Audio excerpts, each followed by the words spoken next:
अस्सलाम वालेकुम। आज की वीडियो में हम बात करेंगे बर्थ सर्टिफिकेट पर कि बर्थ सर्टिफिकेट क्या है, इसकी कितनी अहमियत है, इसकी कितनी ज़रूरत होती है बच्चे को अपनी फ्यूचर वाली लाइफ में जाकर, और अगर हम लेट हो जाएं तो उसका क्या हाल है, उसको किस तरह दर्ज करवाना है, कहाँ पे ये दर्ज होना है, इसके साथ पेपर्स कौन से लगने हैं, और नॉर्मल कितने दिनों में दर्ज करवाना चाहिए, अगर लेट हो जाए तो कितने दिनों में दर्ज हो जाता है, उसका तरीक़ेकार क्या है, और अगर उससे भी लेट हो जाए तो फिर कोर्ट में जाना पड़ता है, उसके लिए हमने कहाँ पे जाना है और वहाँ पे फीस कितनी लगनी है और टाइम कितना अरसा दरकार होना है। तो ये सारी चीज़ें आपको मैं बताऊंगा आज की इस वीडियो में। तो वीडियो को लाजमी शेयर करें और चैनल को सब्सक्राइब करें, इस तरह की जो मुफीद वीडियोस हैं आपके पास पहुंचती रहें। तो बच्चे की पैदाइश के बाद जो वालिदैन के लिए सबसे अहम और सबसे ज़रूरी काम है वो है उसका मुतलका यूनियन काउंसिल में उसकी पैदाइश का इंदराज करवाना। बच्चे की खुशियों में, पैदाइश की खुशियों में अक्सर लोग भूल जाते हैं या कुछ लोग इग्नोर करते हैं मसरूफियत की वजह से, और साल हर साल तक उसका इंदराज नहीं करवाते। मुल्क से अगर कहीं बाहर ट्रैवल करना हो तब पता चलता है, जब बच्चे को स्कूल में दाखिल करवाना हो तो तब जाके पता चलता है जी हमने तो इसका यूनियन काउंसिल में इंदराज ही नहीं करवाया। तो ऐसी सूरत में फिर फ़ौरन अगर ज़रूरत हो तो बहुत परेशानी होती है, तरीक़ेकार का भी पता नहीं होता। तो ये इतना अहम डॉक्यूमेंट है कि इसी की बुनियाद पर आपका बाद में नेशनल आइडेंटिटी कार्ड बनेगा जो आपकी पाकिस्तान की शहरियत को जाहिर करेगा। पासपोर्ट बनवाने की ज़रूरत हो तो भी इसकी ज़रूरत पड़ेगी। तो आज इस पर डिस्कस करेंगे कि इसका नॉर्मल टाइम कितना है दर्ज करवाने का और कागजात कौन से रिक्वायर हैं। बच्चा जब पैदा होता है तो उसके 60 दिन के अंदर अंदर आपको चाहिए कि आप अपने बच्चे की पैदाइश अपनी मुतलका यूनियन काउंसिल में जो जहाँ पर आप रह रहे हैं उस यूनियन काउंसिल में करवाएं। उससे ये होगा कि एक तो उसका इंदराज हो जाएगा, दूसरा वो जिस जिला में जिस शहर में पैदा हुआ है वो सारे का सारा डाटा वहाँ पे फीड हो जाएगा।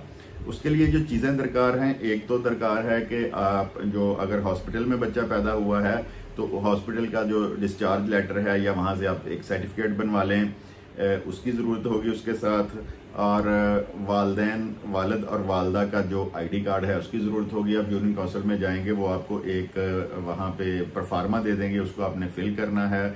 उसमें बच्चे का नाम, बच्चे के वालिद का नाम, बच्चे के दादा का नाम, उसकी कौमियत जो भी वो जिस भी कौमियत से हो उसका मज़हब लिखना है, वालदा के कार्ड की डिटेल लिखनी है, और फिर उसको उसकी 100 रुपया या 200 रुपया अमूमन फ़ीस होती है, और उसको आपने यूनियन काउंसिल का जो सेक्रेटरी है उसके पास जमा करवा देना है, और 2 से 3 दिन के अंदर अंदर वो सर्टिफिकेट आपको मिल जाएगा।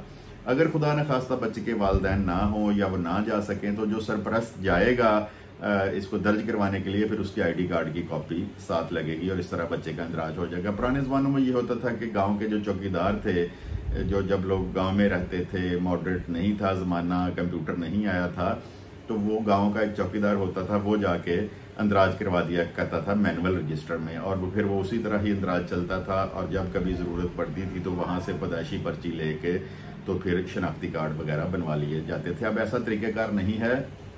अब सबसे पहले आपको बर्थ सर्टिफिकेट की ज़रूरत होती है, वो 2-3 दिन के बाद नादरा की तरफ से ऑनलाइन करके आपको वो सर्टिफिकेट जारी कर दिया जाता है, और उसके बाद फिर बे फॉर्म जो है वो बनाया जाता है। अभी हम मैं आपको बता रहा हूँ जो नॉर्मल इसका इंदराज है। इसके बाद मैं बताऊंगा कि बे फॉर्म का तरीक़ेकार क्या है। तो उसके बाद हम अभी डिस्कस कर लेते हैं कि अगर 60 दिन से ऊपर हो जाता है तो ये जो पीरियड है ये 60 दिन से लेके 7 साल तक की उम्र तक है।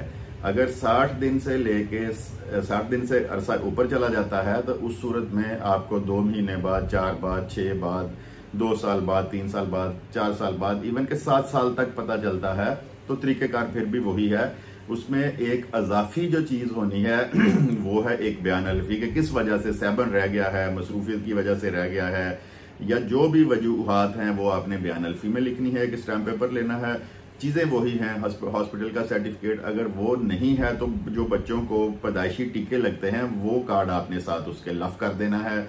वालदा के आईडी कार्ड की कापी, वालिद के आईडी कार्ड की कापी, परफार्मा देना है और यूनियन काउंसिल के सेक्रेटरी के पास ले जाना है। वो लेट इंदराज इसका कर देगा। और वो सम टाइम कुछ सेक्रेटरी ऐसे मिलते हैं जो कहते हैं जी इसकी तो फीस ही बहुत ज्यादा है, इसकी भी कोई फीस नहीं है, नॉर्मल फीस में ही वो आपका इंदराज हो जाता है।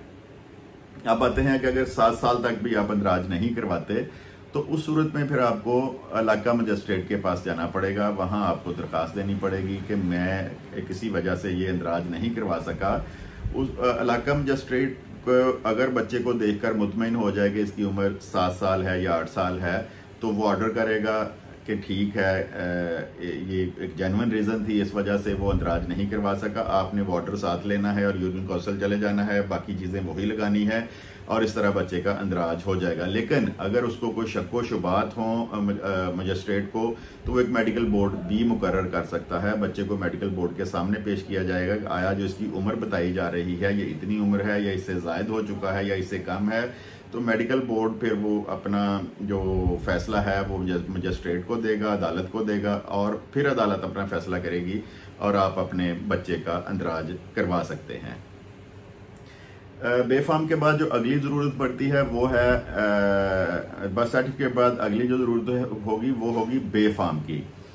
तो बेफाम आप बर्थ सर्टिफिकेट के अगले दिन ही आप इशू करवा सकते हैं। उसके लिए वालिद वालदा का कार्ड लगेगा। यहाँ एक अहम बात आपको ये बता दूं कि अगर वालदा का कार्ड खावंद के नाम से नहीं बना हुआ तो उसको खावंद के नाम से बनवाएं, और नादरा के रिकॉर्ड में अगर शादी का इंदराज नहीं है तो जो बच्चे का बाप है वो शादीशुदा नादरा के रिकॉर्ड में अपना रिकॉर्ड अपडेट करवाए और वालदा का नया कार्ड बनवाए जिसमें उसके खावंद का नाम हो, यानी बच्चे के वालिद का नाम हो वालदा की ज़ौजियत में। तो अगर आप उसके बगैर जाएंगे तो आपका बेफाम नहीं बनेगा। जब ये चीज़ें पूरी होंगी तो फिर बेफाम इशू हो जाएगा और नादरा उसी वक्त उसको उसका एक number ID card number allot कर देगी और 18 साल के बाद आपका बच्चे का जब कार्ड बनेगा तो वही नंबर उस कार्ड पे आएगा। उससे पहले अगर आप बनवाना चाहते हैं तो सेम टू सेम उसी तरह का कार्ड बच्चे का बन जाएगा, लेकिन वो स्मार्ट कार्ड कहलाएगा। 18 साल के बाद उसका ओरिजिनल ID कार्ड बन जाएगा उसकी बलोगत के बाद। अच्छा जी, इसके बाद हमारे लाखों की तादाद में लोग बैरून मुल्क मुकीम हैं, वहाँ पे मुकम्मल उनकी रहाइश है, घर बार वहाँ पे हैं। तो जब उनके बच्चा पैदा होता है उस मुल्क में तो ऑटोमेटिकली वो दर्ज होना होता है, लेकिन अगर वो पाकिस्तान के रिकॉर्ड में नादरा के रिकॉर्ड में अपने बच्चे का इंदराज करवाना चाहें तो वो जो उनके पास एम्बेसी है या कौंसलेट है उन्होंने वहाँ पे जाना है अपने बच्चे के कागजात लेके, जो जो चीज़ें ID कार्ड है वालिद का वालदा का वहाँ जमा करवा देनी है और फिर वो ऑनलाइन ही वहाँ से आपकी मुतल्लिका यूनियन काउंसिल में कौंसलेट भेज देगा और इंदराज हो के आपको इन्फॉर्म कर दिया जाएगा कि आपकी मुतल्लिका यूनियन काउंसिल में आपके बच्चे की जो पैदाइश है वो दर्ज कर दी गई है। क्योंकि वो बच्चा पाकिस्तानी भी होगा तो उसके ID कार्ड की भी ज़रूरत पड़ेगी, अगर पाकिस्तानी पासपोर्ट बनवाना है तो उसकी भी ज़रूरत पड़ेगी। तो उस सूरत में फिर आप ऑनलाइन इस तरह थ्रू एम्बेसी थ्रू कौंसलेट आप उसका बाहर बैठे हुए भी इंदराज करवा लेंगे। तो ये तरीक़ेकार था बर्थ सर्टिफिकेट का, और इसको कतन आपने लेट नहीं करना और जो उसमें तफसीलात देनी है, जो नाम लिखवाना है वो बिल्कुल दुरुस्त होना चाहिए। क्योंकि अगर एक दफ़ा वो बन जाता है तो फिर उसकी तब्दीली के लिए आपको कोर्ट कचहरियों के चक्कर लगाने पड़ेंगे। और इसका एक फ़ायदा ये है कि मुतल्लिका ज़िला, मुतल्लिका शहर, वो सारी चीज़ें उस बच्चे के रिकॉर्ड में आ जाएंगी कि इस यूनियन काउंसिल में ये दर्ज हुआ है, इस शहर में ये पैदा हुआ है, इसका फ़लाँ ज़िला है। जो फ्यूचर में उसे कभी तालीमी मामलात के लिए, वीज़े के लिए, बाहर जाने के लिए कोई भी कभी ज़रूरत पड़ती है तो ये दुरुस्त इंदराज जो है वो उसको मदद देगा उसके वीज़े के लिए, उसके तालीमी जो भी उसने सरगर्मियाँ करनी उसके लिए। अगर उसमें ही गलती होगी तो फिर बच्चे को भी वो जो सब कुछ बर्दाश्त करना पड़ेगा, अदालतों के चक्कर लगाने पड़ेंगे वालिदैन के साथ उसको दुरुस्त करवाने के लिए। तो ये एक बेसिक और ज़रूरी और बहुत अहम डॉक्यूमेंट है। इसका जो मुद्दत दी गई है 60 रोज़ की, उसके अंदर अंदर ही उसका इंदराज करवाएं। और अगर खुदा न खास्ता रह जाता है तो जो मैंने तरीक़ेकार बताया है कि 60 दिन में नॉर्मल इंदराज होता है, 60 दिन से लेके 7 साल तक लेट इंदराज हो सकता है। अगर आप उससे भी लेट हो जाते हैं तो फिर आप इलाका मजिस्ट्रेट के पास जाके भी यूनियन काउंसिल में उसका इंदराज करवा सकते हैं। उम्मीद है कि काफ़ी मालूमात मिली होंगी आपको इस वीडियो के नतीजे में, तो इसको शेयर भी कर दें और चैनल को सब्सक्राइब भी करें। और वीडियो देखने के लिए आपका बहुत बहुत शुक्रिया। खुदा हाफिज़।